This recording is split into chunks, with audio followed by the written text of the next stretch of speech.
got a nice history here, Thomas. Charcoal before the snow thaws. We don't need your insurance, Vance. Get your hands off my desk. Hey, big man. They got you back here sweeping dirt. What's that garbage on your chest?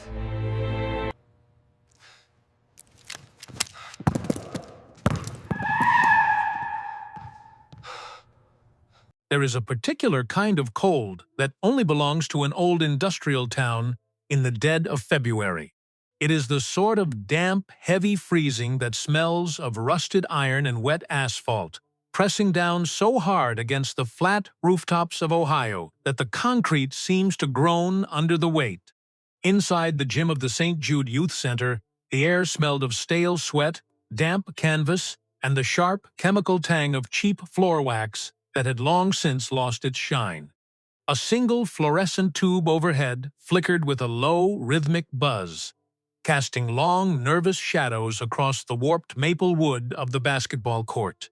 At the far end of the floor, near the rusted chains of the equipment locker, a man stood with a push broom in his massive, calloused hands. He was enormous, standing well over 6'6", with shoulders that filled the dim hallway like an iron beam. Yet he moved with a quiet, deliberate lightness that seemed to shrink his own presence. He wore a heavy, faded charcoal hoodie with the drawstrings pulled tight, a pair of worn gray sweatpants, and a dark wool beanie pulled down just low enough to shade his eyes from the flickering light. His name was LeBron, and for 18 months, the people who frequented this small pocket of safety on the north side of the city simply knew him as the big man who showed up at dusk to sweep the floors and fix the bent rims. He never talked about where he came from, he never carried a wallet, and he never defended himself when the local street agents sneered at his scuffed boots. On his chest, hanging from a frayed black lanyard, was an old silver iPod Shuffle, its metallic edges deeply scratched and held together by a thin strip of faded medical tape. He did not wear headphones. The small device simply rested against his sternum like an old medal from a war he had chosen to forget. The heavy iron door at the front entrance did not swing open. It shuddered as it was kicked from the outside, the metal frame rattling violently against the cinder block wall. 3 men stepped into the warmth of the lobby, their clean, expensive designer sneakers squeaking loudly against the gritty linoleum floor as the small space suddenly became much tighter. The man in the lead was named Derek Vance, a young corporate fixer with a tailored tech fleece jacket that rustled with every step, a heavy gold watch that caught the bad lighting, and an expression of practiced indifference that he had sharpened in the glass towers downtown. Behind him stood 2 hired hands, thick-necked and heavy-jawed, their hands buried deep inside the pockets of their dark leather coats, their eyes scanning the worn-out gymnasium with the cold evaluation of inspectors sent to clear out a graveyard. Derek Vance walked directly to the small equipment desk where Thomas Miller, a 74-year-old retired high school coach with a bad limp and a faded whistle around his neck, was filling out a faded paper logbook. Vance did not introduce himself. He simply placed both of his palms flat on the wood, leaning forward until his expensive cologne overwhelmed the smell of the damp floor wax. "This is the St. Jude property," Vance said, his voice carrying the smooth, artificial warmth of a man reading an eviction notice off a tablet screen. "You must be Miller." "I am," Thomas said, his hand stopping over the logbook, his fingers tightening slightly around the cheap plastic pen. "We are in the middle of evening practice for the 8th graders." "It looks like a liability," Vance replied, running a manicured finger along the splintered edge of the desk, looking at the gray dust on his skin before wiping it casually onto the front of Thomas's ledger. "It is a long way from the main precinct out here on the industrial line, Thomas. You ever think about how long it would take a patrol car to get down this road if a pipe burst or if the roof happened to give way under the snow?" Thomas did not look up from his desk, his shoulders squaring beneath his old team jacket in a gesture of stubborn, quiet resistance that younger men always mistook for weakness. "We don't have pipe trouble," Thomas said softly. "Everyone has trouble eventually," Vance whispered, his smile never reaching his eyes. "There is a community contribution we collect from the remaining holdouts on this block, a small monthly insurance fee to ensure the windows stay intact and the heating oil keeps running through the winter. It is very reasonable." From the far end of the court, LeBron stopped the long, steady stroke of his push broom, his dark eyes observing the three men through the dim light of the gymnasium, registering the sudden shift in the room's pressure like an old sailor reading the sky. But nobody in that room understood what was actually written on that faded piece of paper in his pocket yet. The room seemed to stretch, the silence thickening around the desk, until the only sound was the steady, mechanical drip of snow melting from Derek Vance's boots onto the scuffed linoleum.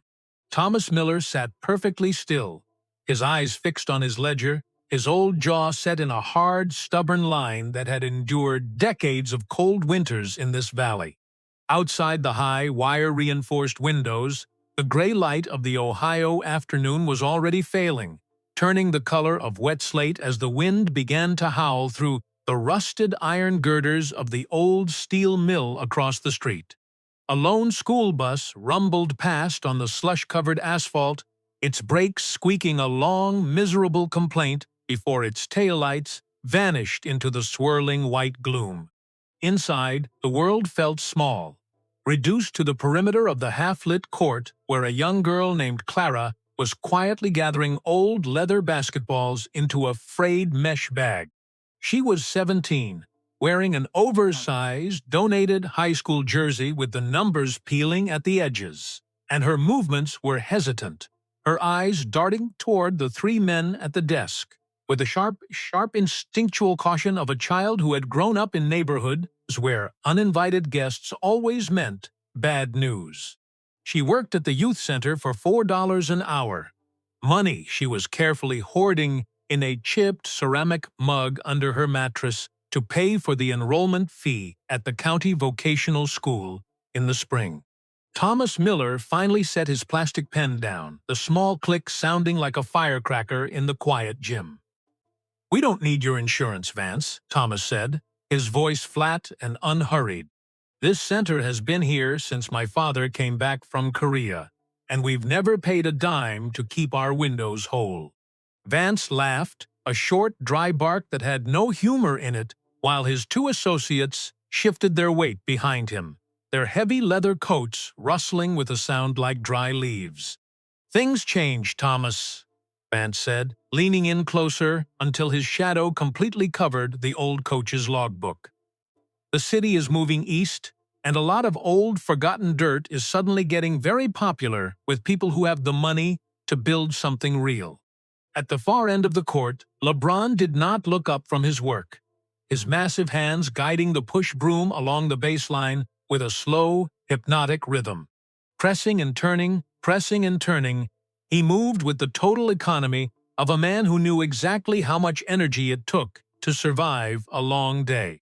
He had learned a long time ago, in places far rougher than this industrial town, that a man who commands his own movements commands the room, and he allowed the insults of the world to slide off his broad shoulders like rain off an old tarp. He reached the corner of the floor, carefully gathering the small pile of dust and gravel into a rusted metal pan, his long shadow stretching all the way across the center stripe. The other characters in the room had their own routines, their own small habits that anchored them to this dying building. Old Thomas always kept a jar of instant coffee behind the desk, a vintage tin that had been refilled 1,000 times with cheaper grounds, and he would turn the little plastic spoon 3 times clockwise before every sip. Clara always tied her left shoe twice because the lace was broken in the middle and knotted together, a small imperfection she hid beneath the tongue of her sneaker. They were ordinary people living ordinary lives on a street that the city council had stopped paving 5 years ago. unaware that the ground beneath their feet had already been marked by men who measured human lives in square footage. Vance took a heavy brass lighter from his pocket, flicking the flame to life with a loud snap that made Clara freeze near the ball rack, her hands gripping the mesh bag until her knuckles turned white. "You've got a nice history here, Thomas," Vance said, watching the tiny yellow flame dance between his fingers. "It would be a real shame if that history became a pile of black charcoal before the snow thaws." LeBron stood in the deep shadow of the bleachers, his calloused thumb brushing against the smooth, silver surface of the old iPod shuffle on his chest. The metal was ice-cold against his skin, a sharp contrast to the suffocating heat that usually filled his memories whenever he looked at the faded strip of medical tape holding the battery door together. That little machine was 20 years old, a relic from a time when the world was much larger and far more terrifying to a kid from a broken-down apartment complex across the state line.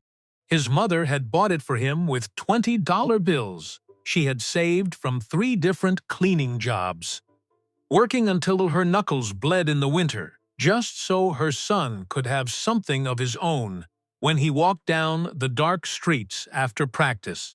He remembered the exact smell of that small kitchen on the night she gave it to him, a mixture of cheap pine sol and boiled cabbage, and the way her voice had cracked when she told him that nobody could ever take away what he built inside his own mind.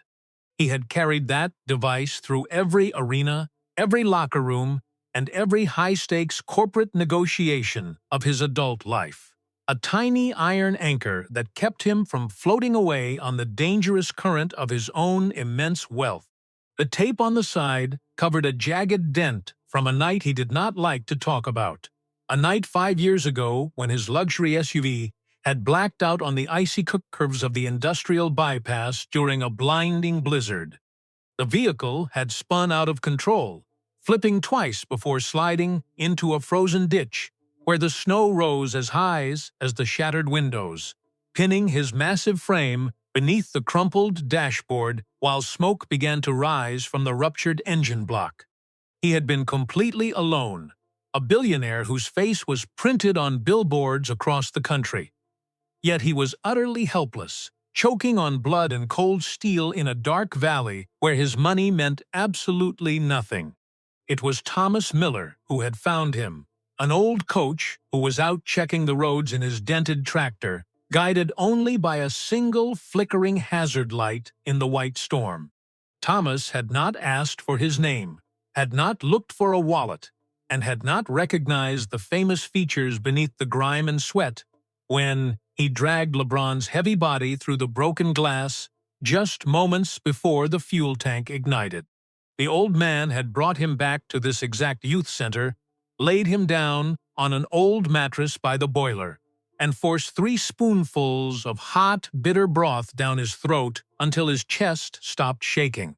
For 12 hours, Thomas had simply sat in a plastic chair with his bad leg propped up on a milk crate, keeping the fire alive and checking the big stranger's pulse without ever turning on the television or calling the local reporters. When LeBron finally stood up the next morning, limping but alive, he had tried to reach into his pocket for his checkbook, his mind trained by a lifetime of commercial transactions to calculate the exact financial value of a human life saved. Thomas had merely waved his hand, turned his back to scrape the rust off the boiler pipe, and told him to go home to his mother before the roads froze over again. That was the night LeBron learned that there were still places in America, where a man's dignity was not a commodity for sale. And he had spent the last 2 years coming back to this gymnasium every Tuesday just to sweep the floor because it was the only room where he was allowed to be just a human being. He watched Thomas now, watching the old man's fingers tremble slightly against the ledger as Derek Vance leaned closer, the corporate fixer completely unaware of the massive shadow that was beginning to move from the back of the court. Derek Vance stepped back from the desk, his tech fleece jacket rustling sharply as he turned his attention toward the court. His eyes locked onto LeBron, who was now standing completely still by the free throw line, his massive hands resting loosely on the wooden handle of his push broom. Vance sneered, a slow, condescending twitch of his lips that signaled he had found a softer target to break. "Hey, big man," Vance called out, his voice echoing off the concrete walls of the gymnasium. "You think you're a guard or something, standing there like an extra piece of furniture." LeBron did not blink, his dark eyes absorbing the insult with the deep, unbothered calm that always drove smaller men to rage. He simply stood there, an iron statue in a faded gray hoodie, absorbing the disrespect with a quiet dignity that seemed to make the space around him grow colder. Vance walked on to the hardwood, his designer sneakers leaving thin, wet streaks of muddy slush across the clean floor LeBron had just spent an hour sweeping. He stopped less than 2 feet from LeBron, looking up at the massive frame with a cocky, self-righteous tilt of his chin that came from knowing he had 2 heavy-set men standing behind him. "What's that garbage on your chest?" Vance asked, his eyes dropping to the silver iPod shuffle dangling from the frayed black lanyard. He reached out with 2 manicured fingers, snatching the small device directly off LeBron's sternum with a sharp, violent yank that snapped the lanyard in 2.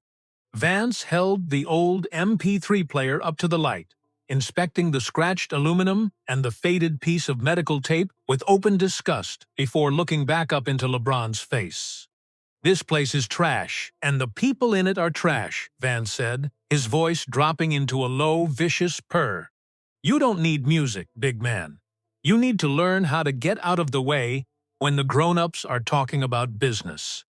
Then, with a casual flick of his wrist, Vance hurled the silver iPod directly at the brick wall behind the team bench.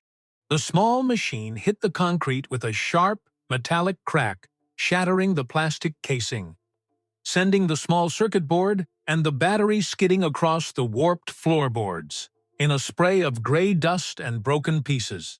LeBron looked down at the floor, his eyes tracking the tiny strip of medical tape that had wrapped around his mother's gift for 20 years, now lying crumpled in the dirt. Something ancient and dangerous moved behind his eyes, a sudden flash of heat that was gone an instant later, replaced by that same heavy, unbreakable stillness. He took a slow, deep breath, reached into his gray sweatpants pocket, and pulled out a clean white towel, wiping the dust from his massive palms with 2 methodical, unhurried strokes. The sheer calm of it, the absolute lack of fear or desperation, made the 2 hired hands behind Vance stop shifting their feet, their eyes widening slightly as they looked at the back of LeBron's neck.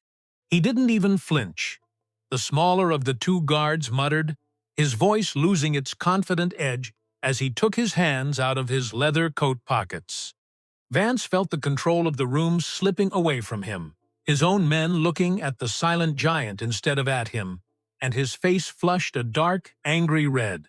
"Shut up," Vance snapped, before turning back to LeBron, his hand reaching out to shove the big man's chest.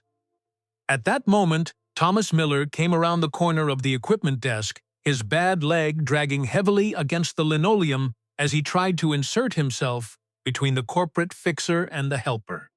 "That's enough, Vance," Thomas shouted, his voice shaking with the righteous anger of an old coach protecting his gym. "You've made your point. Now get your hands off him and get out of this building before I call the county sheriff." The larger of Vance's guards stepped forward in 3 quick strides, putting both of his thick hands on Thomas's shoulders and shoving the old man backward with a brutal, unnecessary force. Thomas was old and brittle, his bad hip catching the edge of the metal bench as he went down, his clipboard clattering to the floor, his body sliding onto the hardwood with a dull, heavy thud and a sharp gasp of sudden pain.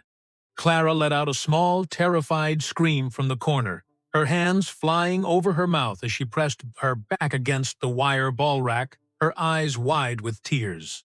LeBron did not jump, he did not roar, and he did not rush the men with a theatrical display of anger. He set the wooden push-bee broom down gently against the bleachers, the movement so precise and controlled it looked like he was simply taking a break between drills. He stepped out of the shadow of the gym and began walking toward the three men, his scuffed boots making no sound at all against the warped maple floor. There was nothing hurried about his stride, no dramatic posturing or clenched fists, just a very large man crossing a short distance of wood. Yet the way his weight shifted completely changed the air in the room.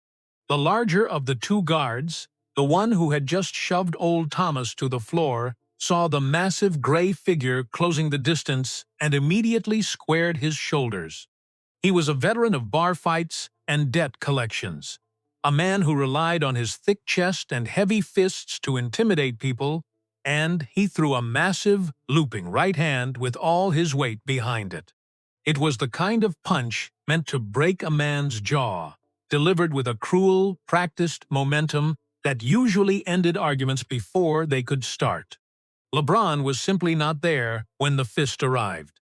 With a small, incredibly economical lean of his torso, a movement of less than 8 inches, that he had practiced 1,000,000 times on the hardwood of professional arenas, he let the guard's fist pass through the empty air where his face had been a fraction of a second before. The sheer force of the miss pulled the large guard forward, his balance completely broken by his own wasted energy. LeBron did not hit him. Instead, he caught the man's wrist with his left hand and placed his right hand firmly on the guard's elbow, smoothly redirecting that brutal, forward momentum straight into the side of the heavy metal equipment locker.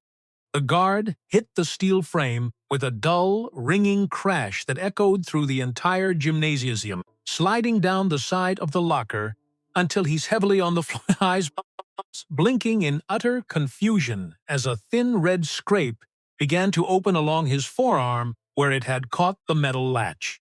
Derek Vance came next, driven by pure panic because his entire authority was collapsing in front of his eyes and he had no idea how to regain control of the room. He reached down and grabbed a heavy steel folding chair from the team bench, raising it above his shoulder with a desperate, shaky breath. LeBron stepped deep inside the arc of the swing before it could even begin, closing the distance so quickly that Vance found himself looking directly into the dark, unreadable eyes of a giant. LeBron's massive hand caught Vance's right wrist, applying a slow, steady pressure that twisted the boy's arm down and around until the steel chair clattered harmlessly to the floorboards. Within 4 seconds, Vance was sitting completely helpless in the nearest wooden chair, his arm folded neatly behind his back, while LeBron's left hand rested gently on his shoulder like an old friend steadying a man who had taken too much to drink.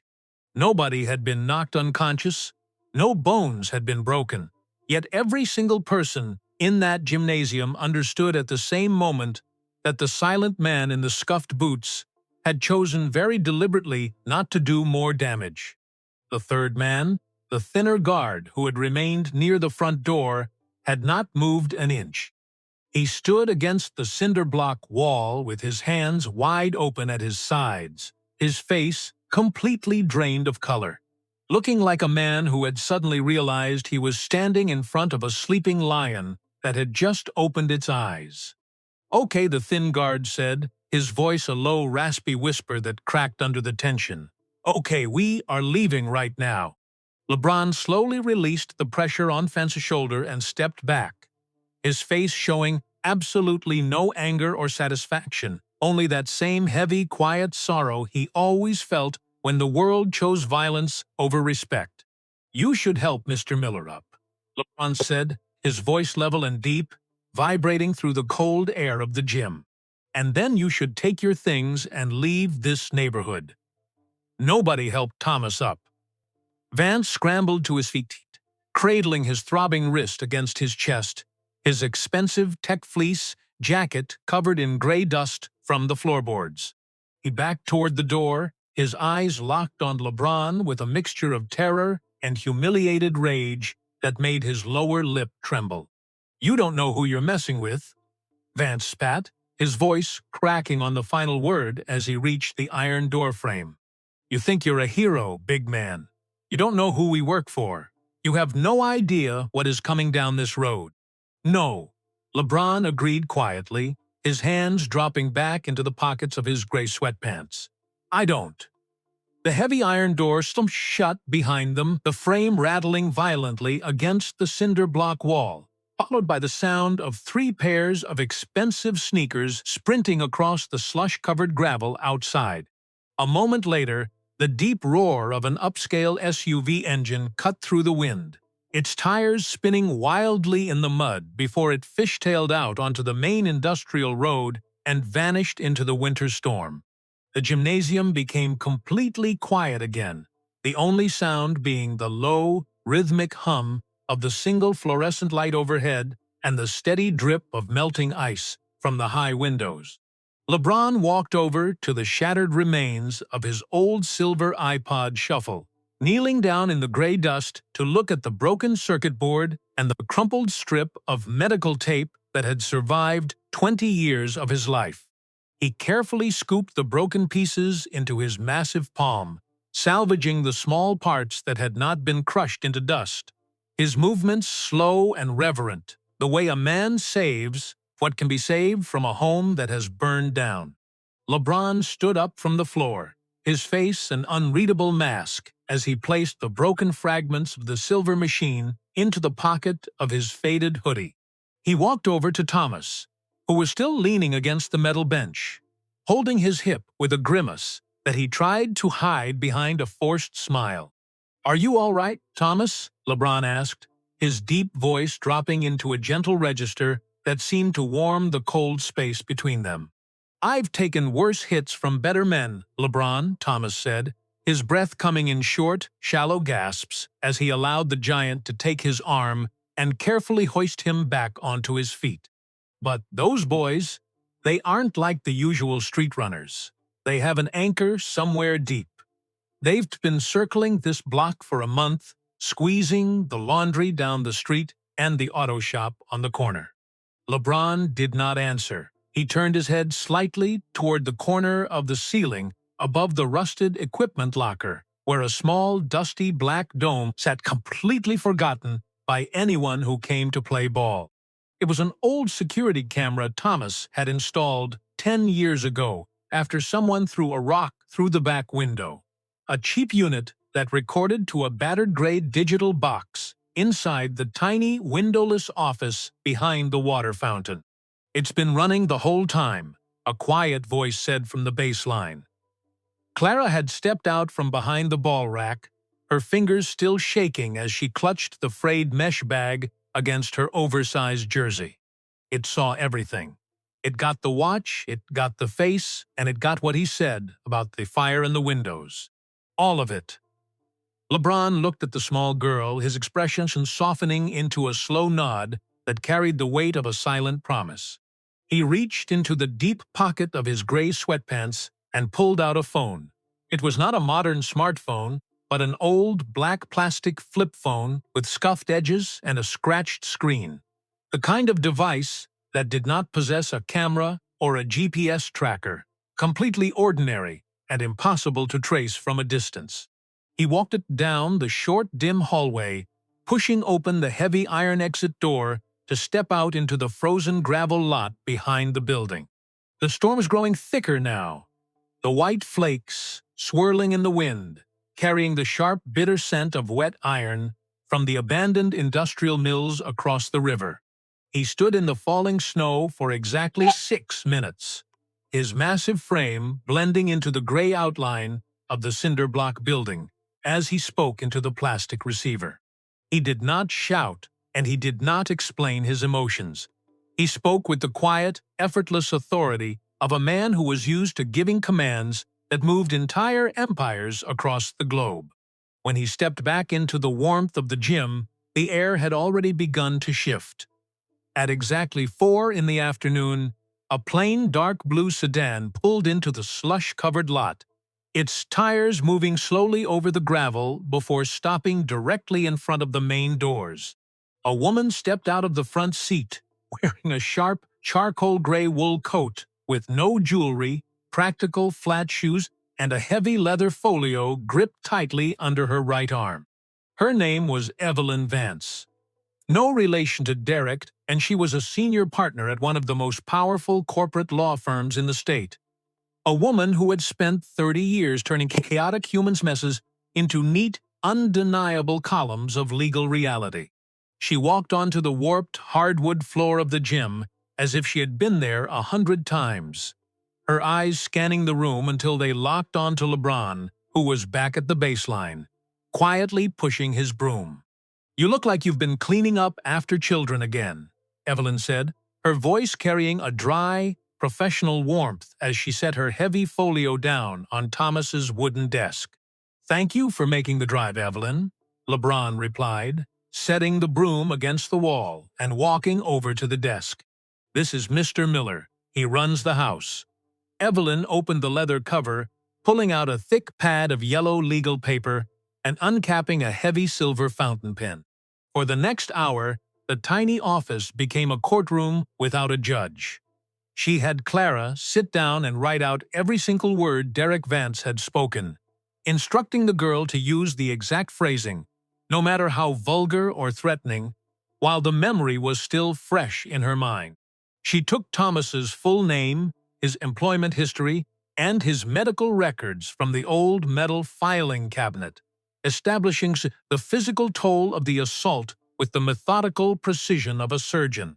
Then she had Thomas lead her into the back room, where the gray digital recording box sat under a pile of old tournament programs. She did not touch the machine. She stood over it, explaining the strict reality of the law to the old coach in a calm, measured tone. "This is no longer just a video, Mr. Miller," Evelyn explained, her pen tracking a line on her yellow pad. "The moment you understand that this contains evidence of a felony, you have a legal obligation to preserve the chain of custody.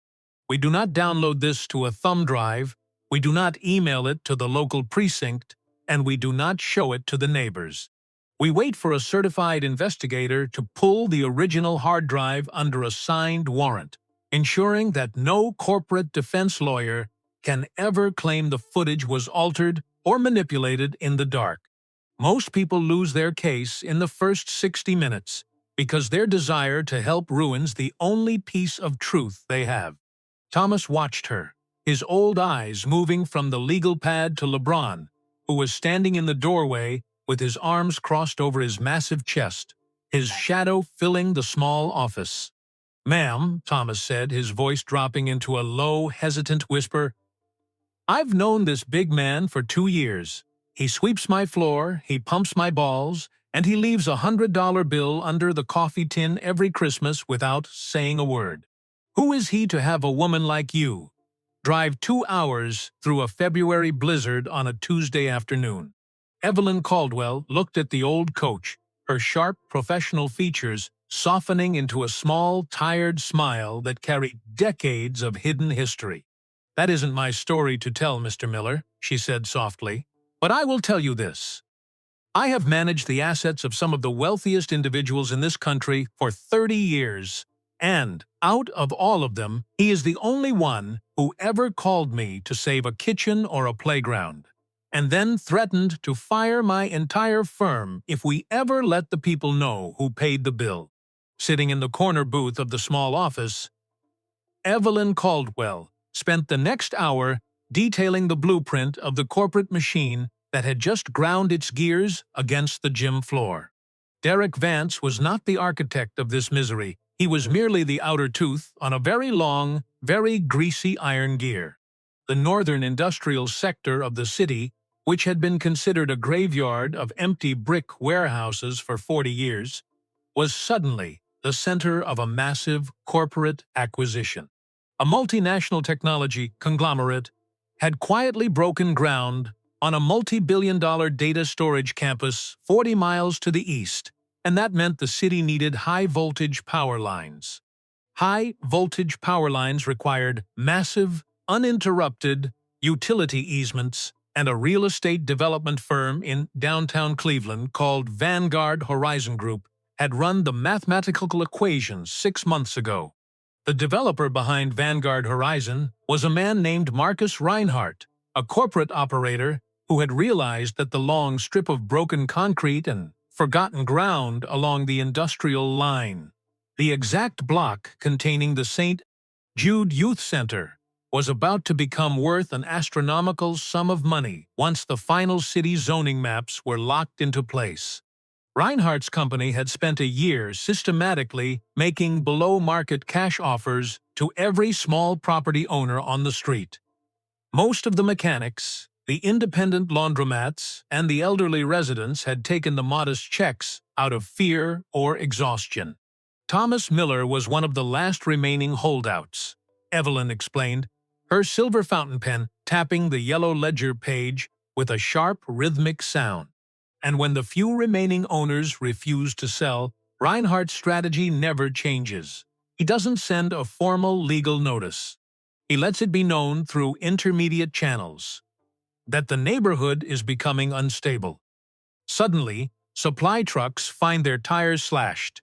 Insurance premiums double overnight due to unverified fire hazards. Local health inspectors receive anonymous tips about building violations. And young men like Derek Vance start showing up with talk about community insurance. She leaned back against the worn wooden paneling, her eyes fixed on Thomas. Marcus Reinhardt is far too intelligent to ever touch a brick or sign a threatening text message himself. That is what boys like Derek are for. They are completely deniable, utterly disposable assets. Reinhardt pays a licensed consulting firm, which pays a private security company, which hires the Derek Vances of the world out of local boxing gyms and collections agencies. If the operation ever collapses under public scrutiny, the line of liability breaks at the bottom layer. Derek goes to a county jail for a simple misdemeanor assault, while Reinhardt is sitting in a tuxedo at a charity gala 3 layers removed, his hands perfectly clean and his corporate calendar completely undisturbed. "Then how do you ever stop a man like that?" Thomas asked, his voice rough with the bitterness of an old soldier who had seen the same game played in every valley he had ever defended. "How do you fight someone who hides behind 3 walls of paper and $1 billion? Evelyn Caldwell permitted herself a cold, razor-thin smile that had absolutely nothing to do with mercy. "You don't hit him with a fist, Mr. Miller," she said softly. "A man like Reinhardt doesn't lose his kingdom to an angry crowd. He loses it to a recorded deed, a clean chain of custody, and a frightened 22-year-old associate who suddenly realizes he has to choose between corporate loyalty and 5 years in a federal penitentiary for conspiracy to commit extortion. You make the lowest layer talk by showing them the gray iron bars of a cell, and you watch how quickly their expensive watches and rehearsed swagger evaporate into thin air. 2 days later, the trap began to brinks exactly as she had engineered it. A county district attorney's investigator named Marcus Vance, no relation to the fixer, arrived at the gym, accompanied by a forensic technician to take the digital video recorder into formal evidence under the flawless legal protocol Evelyn had established. They didn't just have a video of a scuffle. They had a recorded attempt at commercial coercion and corporate extortion, backed by 3 eyewitness statements that carried the unshakable weight of truth. The investigator didn't go after Derek Vance first. He went after the thinnest link in the chain. The quiet, pale guard named Brandon, who had spent the entire conflict with his hands open against the gym wall. Brandon was 22, the son of a local dock worker, and he was terrified of going to prison for a corporate executive he had never met in his life. It turned out that Brandon had been saving everything out of pure, unadulterated fear. He handed over his phone to the state investigators, revealing dozens of screenshots of text messages from Derek Vance, containing explicit orders to make the St.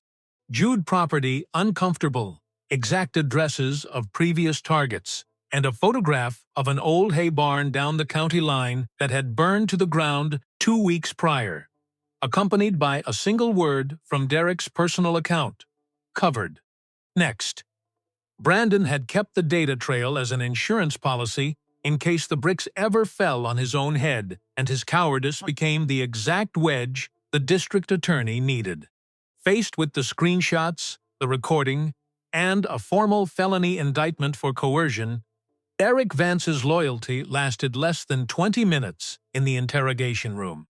He gave up the private security coordinator, the coordinator gave up the vice president of Vanguard Horizon, and the long, folded arm that Marcus Reinhardt had kept tucked so neatly inside his tailored wool suits began to unravel, one joint at a time, into the public record. The heavy glass doors of the Vanguard Horizon Group headquarters in downtown Cleveland did not rattle when Marcus Reinhardt walked through them, but the air inside his corner office grew thick with the smell of expensive leather and silent panic. It was a Thursday morning, exactly 1 week after the incident at the youth center, and Reinhardt was standing by the floor-to-ceiling windows, looking down at the gray city streets below with a half-empty cup of cold espresso in his hand. He was 54 years old, wearing a bespoke navy suit that had never seen a speck of dust, his silver hair perfectly combed, his face carrying the smooth, unbothered expression of a who had spent 30 years believing that everything in this world could be handled with a wire transfer or a quiet dinner at the athletic club. The door to his office opened without a knock, and Evelyn Caldwell stepped inside, her practical flat shoes making a dull, rhythmic sound against the thick Persian rug. She did not look at the view, and she did not accept the seat Reinhardt offered with a wave of his manicured hand. She simply walked to the front of his mahogany desk and laid a single sheet of paper flat onto the wood. It was not a court summons or a police report. It was a certified copy of a property deed recorded with the county clerk 3 years prior. "I think there has been a misunderstanding, Mr. Reinhardt," Evelyn said, her voice dropping into that calm, professional register that always made arrogant men uncomfortable. "You have spent 6 months directing your agents to lean on Thomas Miller, trying to force an old man to sign away a piece of land that you thought was sitting on the edge of bankruptcy." Reinhardt turned slowly from the window, a small, condescending smile appearing at the corners of his lips as he glanced down at the deed. "This is a free market, Miss Caldwell," he said, his tone perfectly level, carrying the self-righteous confidence of a man who believed his own press releases. Vanguard Horizon made a generous above-market cash offer for an undervalued property that is currently a public eyesore. The world moves forward through development and infrastructure, not sentimentality.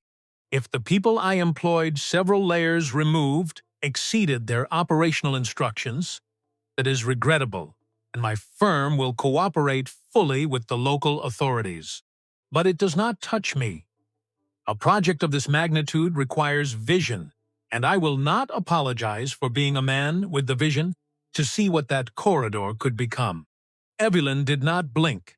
She leaned forward, placing her silver fountain pen directly on top of the deed, her finger pressing against a specific line of text at the bottom of the page. "You didn't look at the paper, Marcus," she whispered, her voice cutting through the quiet office like a razor through silk. "The St. Jude Youth Center does not belong to Thomas Miller. It hasn't belonged to him on paper since the winter of the Great Blizzard. The property was purchased by a private asset management firm 3 years ago, a holding company that has leased the building back to the youth center for exactly $1 a year and the cost of the property taxes." Reinhardt's smile froze, his eyes dropping to the name printed on the document, a name that made his hand tremble slightly against his espresso cup. The holding company was controlled entirely by a private trust, and the signature at the bottom of the foundation papers belonged to LeBron James. The room temperature seemed to plunge into freezing territory as Reinhardt stared at the signature, the realization hitting him like a physical blow to the chest. He had spent a year trying to break an old, brittle veteran, completely unaware that the ground beneath the old man's feet was backed by the immense financial power and global influence of a billionaire who had chosen to stand in the shadows and watch.